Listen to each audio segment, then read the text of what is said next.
உங்கள் சத்யாவில் குளு குளு ஏசி ஆஃபர். எக்மோரில் திரு விஜய் அவர்கள் வந்து கொண்டிருக்கும் காட்சி பார்க்குறோம் காயத்ரி. இன்ஃபேக்ட் நாம் இப்போ பார்க்குறது பாருங்க, பின்னாடி ரிப்பன் பில்டிங் தெரியுது. அப்படின்னா சென்ட்ரல் ஸ்டேஷன் வாசலில் அந்த சிக்னலில் அவருடைய வாகனங்கள் வந்து கொண்டிருக்கிறது. விக்டோரியா அந்த பில்டிங் தெரிகிறது. பக்கத்தில் சென்ட்ரல் ஸ்டேஷன் வரையாக வராரு. நம்ம செய்தியாளர் கூறியது போல் 6 மணி வரைக்கும் திரு விஜய் அவர்களுக்கு டைம் கொடுத்துருந்தாங்க. ஒருவேளை அவர் ஏற்கனவே போகக்கூடிய இடங்களுக்கு போகாமல் ஒருவேளை வீட்டுக்கு போகிறாரா அப்படிங்கிற ஒரு கேள்வி வந்து முன்வைக்கப்படுகிறது. ஏன்னா நீலாங்கரையில் அவருடைய வீடு இருக்கிறது. சென்ட்ரல் ஸ்டேஷன் தாண்டி தற்பொழுது சென்று கொண்டிருக்கிறார். இப்போ அப்படியே பீச் ரோட பிடிச்சி டைரெக்டாக வீட்டுக்கு போயிடுவாரா அப்படிங்கிற மாதிரி ஒரு கேள்வி எழுகிறது. செய்தியாளர் மணிகண்டனும் இருக்காரு, அவர்கிட்டையும் நம்ம பேசுவோம். மணிகண்டன், இப்போ இவருடைய பிளான்ல இப்போ சேஞ்ச் இருக்குன்னு புரிஞ்சுக்கலாமா? ஏன்னா சென்ட்ரல் ஸ்டேஷன்லாம் தாண்டி அவருடைய பிரச்சார வாகனம் பயணப்பட்டு கொண்டிருக்கிறது. அப்போ நேராக அவர் அந்த எழும்பூரில் அந்த ரித்தட்டன் சாலையில் அவர் மக்களை சந்திக்கிறதா இருந்தது. அந்த சந்திப்பில் மாற்றம் இருக்குன்னு புரிஞ்சுக்கலாமா? ரித்தடன் சாலையில 3வது பகுதியாக எழும்பூர் தமிழக வெற்றி கழக வேட்பாளர் ராஜ்மோகன் ஆதரித்து தமிழக வெற்றி கழக தலைவர் விஜய் சந்திப்பதாக இருந்த சந்திப்பு கூட்டம் காரணமாக ரத்து செய்யப்பட்டிருப்பதாக கட்சி நிர்வாகம் சார்பில் இந்த கூட்டத்திலேயே அறிவிக்கப்பட்டிருக்கிறது. குறிப்பாக ஈவேரா நெடுஞ்சாலை எனப்படக்கூடிய பூந்தமல்லி நெடுஞ்சாலை வழியாக மக்களை சந்தித்தவாறே வேன் மீது நின்று, அதாவது எழும்பூருடைய வேட்பாளர் ராஜ்மோகன் உடன் நின்று பயணித்து வந்த விஜய் ரித்தடன் சாலையில இடதுபுறமாக திரும்ப வேண்டியிருந்தது. அதையும் கடந்து கூட்டம் அதிகமானதன் காரணமாக அதே ஈவேரா நெடுஞ்சாலை வழியாக காமராஜர் சாலை வழியாக அவரது இல்லத்தை நோக்கி சென்று கொண்டிருக்கிறார். ரித்தடன் சாலையில இந்த மக்கள் சந்திப்பு பரப்புரை என்பது ரத்து செய்யப்பட்டிருப்பதாக இங்க கட்சியுடைய நிர்வாகிகள், கட்சியுடைய மாவட்ட செயலாளர் மூலமாக அறிவிப்பு என்பது விடுக்கப்பட்டிருக்கிறது. கிட்டத்தட்ட 3 மணியிலிருந்து இந்த இடத்துல அதிக அளவிலான பொதுமக்கள் குவிந்து வந்திருக்கின்றனர். அவர்கள் மிகுந்த ஏமாற்றத்துடன் தற்போது கலைந்து செல்லக்கூடிய காட்சிகளையும் நம்மால பார்க்க முடிகிறது. கிட்டத்தட்ட ஏராளமான பொதுமக்களும் ஏராளமான தொண்டர்களும் ரசிகர்களும் இங்க இந்த ரித்தடன் சாலை எழும்பூர் சுற்று வட்டாரத்தில், புரட்சிவாக்கம் சுற்று வட்டாரத்தில் இருக்கக்கூடிய பொதுமக்களும் இந்த இடத்துல குவிந்திருந்தனர். கூட்டத்தின் காரணமாக இந்த இறுதி பாயிண்ட், கடைசி பாயிண்ட் என்பது ரத்து செய்யப்பட்டிருப்பதாக அதிகாரப்பூர்வமாக அறிவிக்கப்பட்டிருக்கிறது.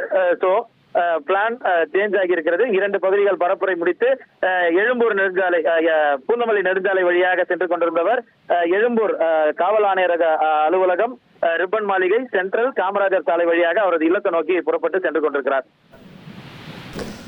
ஸோ மணிகண்டன், இப்போ நம்ம 6 மணிக்கு கரெக்டாக விஜய், அதாவது அது வரைக்கும் வாகனத்தோட, அந்த பிரச்சார வாகனத்தோட மேல் பகுதியில் இருந்தார். மக்களுக்கு கையாட்டி கொண்டே வந்தார். மக்கள் மீது அந்த மலர்களை எல்லாம் தூவிட்டு வந்தார். பட் இப்போ வாகனத்தில் போய் அவரோட சீட்டில் உட்காந்துட்டார். 6 மணி வரைக்கும் தான் பெர்மிஷன் கொடுத்துருக்காங்களா? ஏற்கனவே பேசுவதாக இருந்த கூட்டத்தில் பேசாததற்கு காரணம் நேரமின்மையும் ஒரு காரணமா?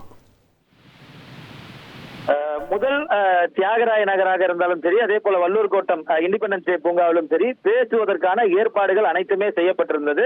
அவரது வீட்டிலிருந்து அவர் 3 மணிக்கு மேலாக புறப்படுகிறார். 4 மணியில முதல் புள்ளியும், 5 மணியில, அதாவது 4 மணி அளவுல தியாகராய நகரும், 5 மணி அளவுல வள்ளுவர் கோட்டமும், 6 மணி அளவுல ரித்தடன் சாலையும், இப்படிதான் திட்டம் வகுக்கப்பட்டிருந்தது. 2 மணிலிருந்து 6 மணி தான் அவருக்கு பரப்புரைக்கான காவல்துறை அனுமதியாகவும் கொடுக்கப்பட்டிருந்தது.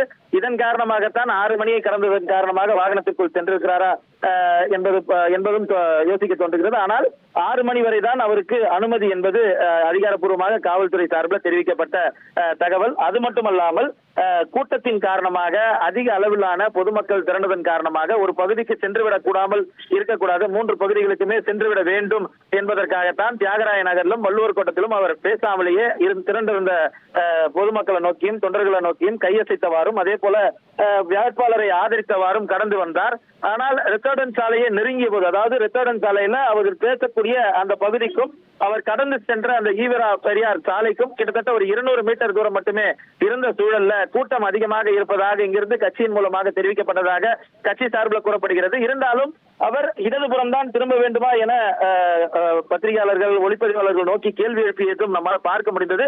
ஆனால் வாகனம் அந்த இடதுபுறத்தை கடந்து, அதாவது அந்த லெப்ட் டர்னை தாண்டி போனதற்கு பிறகாக லெப்ட் டர்ன் எடுக்க வேண்டுமா என்ற கேள்வியும் கூட கேட்டதை பார்க்க முடிந்தது. ஆனால் கட்சியின் சார்பில் அதிகாரப்பூர்வமாக கூட்டம் அதிகமாக இருப்பதன் காரணமாக இந்த பரப்புரை, மக்கள் சந்திப்பு ரத்து செய்யப்பட்டிருப்பதாக அறிவிக்கப்பட்டிருக்கிறது. அது மட்டுமல்லாமல் 2 மணியிலிருந்து 6 மணி வரை அவருக்கு கொடுக்கப்பட்ட நேரம் என்பதும் முடிந்திருக்கிறது. உங்களுடைய தகவல்களுக்கு நன்றி மணிகண்டன். உங்கள் சத்யாவில் குளு குளு ஏசி ஆஃபர்.